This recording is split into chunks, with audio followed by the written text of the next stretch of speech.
Hey guys, welcome to blissful బిందు.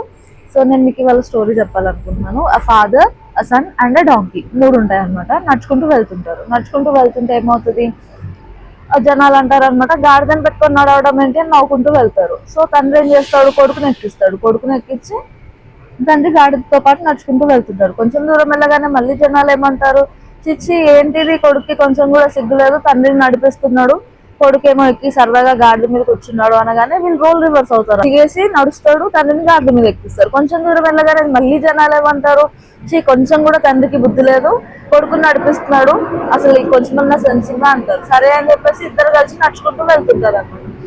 ఇద్దరు కలిసి నడుచుకుంటూ వెళ్తే మళ్ళీ జనాలు అంటారు, వీళ్ళు అసలు బుద్ధి లేని మనుషులు, కొంచెం కూడా వీళ్ళిద్దరు రావచ్చు కదా, గాడిదని ఎందుకు ఊరికే నడిపిస్తున్నారు, ఇంటి దగ్గర పట్టకరగానే ఇంకా వీళ్ళిద్దరు ఏం చేస్తారు, గాడిదని మోసుకొని ఇద్దరు కలిసి నడుచుకుంటూ వాళ్ళ ఊరికి వెళ్తారు అనమాట.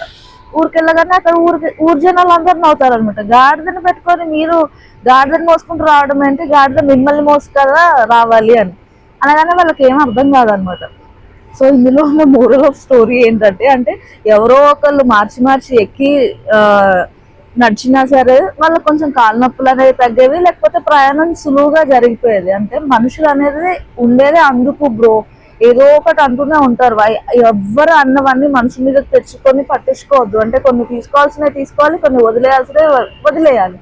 అంటే ఈ తండ్రి కొడుకులు ప్రతి ఒక్కరి మాట తీసుకొని వాళ్ళ ప్రయాణాన్ని వాళ్ళే ఇంకా డిఫికల్ట్ గా చేసుకొని ఇంకా కొంచెం డిలే చేశారు.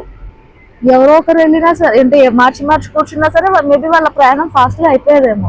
కానీ ఇద్దరు అలా చేయకుండా అందరు చెప్పిన మాటలు పట్టించుకున్నారు. కాబట్టి మనకు ఉండేది ఒకటే లైఫ్, ఎంతవరకు వినాలో ఎంతవరకు వినకూడదో ఆ జ్ఞానం మనకు ఉండాలి, మనకు తెలిసి ఉండాలన్నమాట. So please follow that. మనుషులు అనే వాళ్ళు ఉండేదే మాట్లాడడానికి. సో అందరి మాటలు పట్టించుకొని హృదయాన్ని నొప్పించుకొని గాయపడకండి ఎవరైనా సరే. So be happy always. అందరన్న మాటలు పట్టించుకోకండి. ఒకవేళ హర్టింగ్ గా ఉన్నా దేవుడు మనకు రెండు చెవులు ఇచ్చాడు, ఒక చెవితో విని ఒక చెవితో వదిలేయాలి. ఒకవేళ ఈ వీడియో మీకు నచ్చినట్లయితే లైక్ చేయండి, షేర్ చేయండి, కామెంట్ చేయండి, అండ్ నా ఛానల్ ని సబ్స్క్రైబ్ చేసుకోవడం మాత్రం మర్చిపోకండి.